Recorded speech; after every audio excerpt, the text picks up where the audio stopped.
Indian constitution के part 5 के article 52 में दिया गया है कि प्रेसिडेंट ऑफ इंडिया जो है वो इंडिया के फर्स्ट सिटीजन है और कॉन्स्टिट्यूशनल हेड है नेशन के।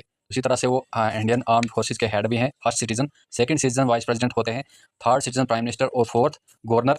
फिफ्थ सिटीजन होते हैं फॉर्मर प्रेसिडेंट जैसे प्रतिभा देवी पटेल और रामनाथ कोविंद जी। और सिक्स सिटीजन होते हैं चीफ जस्टिस ऑफ इंडिया। तो गाइज आज की वीडियो हम बात करेंगे vice president of India. Article 63 से लेकर 73 आर्टिकल तक इंडियन कॉन्स्टिट्यूशन में पार्ट 5 में आते हैं ये। और काफ़ी न्यूज़ में थे recently vice president of India, क्योंकि first vice president of India बने जगदीप धनखड़ जी, जिन्होंने हेल्थ इशू पर रिजाइन दिया है।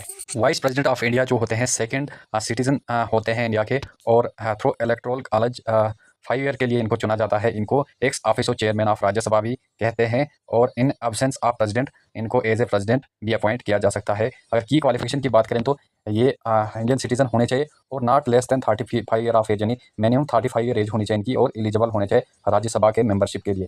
सो ये तो कुछ इंपॉर्टेंट की पॉइंट्स थे। और की रिस्पॉन्सिबिलिटी एंड पावर की बात करें तो ज़्यादातर इनका काम होता है राज्यसभा में as a chairman. So vice president of India जो होते हैं वो अपर हाउस के चेयरमैन होते हैं, यानी राज्यसभा के चेयरमैन। इसके अलावा एक्टिंग प्रेसिडेंट का काम भी करते हैं ये। जब प्रेसिडेंट की डेथ होती है या रिजिग्नेशन होता है या रिमूवल होता है तो उसके बाद वाइस प्रेसिडेंट ऑफ इंडिया उस वक्त प्रेसिडेंट का काम भी करते हैं। आर्टिकल 66 ऑफ इंडियन कॉन्स्टिट्यूशन में क्लियरली मेंशन किया गया है कि जो वाइस प्रेसिडेंट ऑफ इंडिया होंगे उनको लोकसभा और राज्यसभा के जो एमपीज होंगे वो मिलकर चुनेंगे। साथ ही साथ जो नॉमिनेटेड एमपीज होंगे वो भी इनमें इलेक्शंस में हिस्सा लेंगे। इसके वाइस प्रेसिडेंट के इलेक्शन में दोनों हाउसेज के एमपीज और नॉमिनेटेड एमपीज हिस्सा लेते हैं। इसके अलावा एमएलएज हिस्सा नहीं लेते हैं। और साथ ही साथ proportional representation single transferable vote system होता है इनके इलेक्शन में।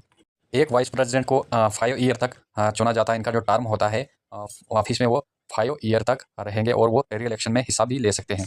अब रेजिग्नेशन की बात करेंगे तो एक वाइस प्रेसिडेंट अपना रेजिग्नेशन लेटर जो है प्रेसिडेंट को सबमिट कर सकता है। उसके बाद प्रेसिडेंट उनका रेजिग्नेशन एक्सेप्ट करते हैं। इम्पीचमेंट की बात करेंगे तो वाइस प्रेसिडेंट ऑफ इंडिया को ऑफिस से रिमूव तभी किया जा सकता है जब रेजोल्यूशन मेजॉरिटी ऑफ मेंबर्स पास करेंगे, यानी राज्यसभा से ये रेजोल्यूशन फॉरवर्ड होता है लोकसभा को, उसको एग्री करना पड़ता है। उसके बाद इस प्रोसेस को लगभग 14 डेज के लिए इसके पहले एडवांस नोटिस देनी होती है। तो उसके बाद ही वाइस प्रेसिडेंट ऑफ इंडिया को रिमूव किया जा सकता है उनके ऑफिस से। सो अगर इंपॉर्टेंट आर्टिकल्स की बात करें तो आर्टिकल 63 में दिया गया है there shall be vice president of India. Article 64 में दिया गया है वाइस प्रेसिडेंट जो है ex office chairman of Rajya Sabha रहेंगे।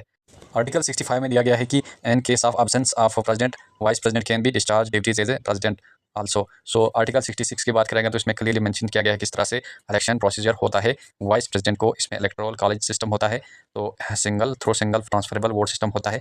वो दोनों हाउस मिलके जो इनके एमपी होते हैं तो वो वाइस प्रेसिडेंट को इलेक्शन में हिस्सा लेते हैं, तो उसके बाद उनको चुना जाता है। आर्टिकल 67 हमें दिया गया है कि टर्म ऑफिस जो होगी वाइस प्रेसिडेंट की वो 5 ईयर्स की होगी। जब वो फर्स्ट टाइम ऑफिस में अपना ड्यूटी स्टार्ट करेंगे तो उसके बाद एग्जैक्ट 5 ईयर तक उनका टर्म रहेगा। और इसके अलावा 69 आर्टिकल में दिया गया है कि ओथ ऑफ वाइस प्रेसिडेंट कौन कराएगा, तो इसमें प्रेसिडेंट ऑफ इंडिया जो है वाइस प्रेसिडेंट की ओथ कराते हैं। और अगर प्रेसिडेंट की बात करें तो प्रेसिडेंट की ओथ जो होता है वो चीफ जस्टिस ऑफ इंडिया कराते हैं। मिनिमम एज अगर वाइस प्रेसिडेंट ऑफ इंडिया के लिए रिक्वायर की बात करें तो 35 ईयर मिनिमम एज होनी चाहिए। इसके अलावा एलिजिबल मेंबर फॉर राज्यसभा और presiding officer vice president election में सेक्रेटरी जनरल ऑफ लोकसभा होते हैं। सो ये एक छोटी सी इन्फॉर्मेशन थी हमारे आपके साथ जो शेयर करी आज की वीडियो।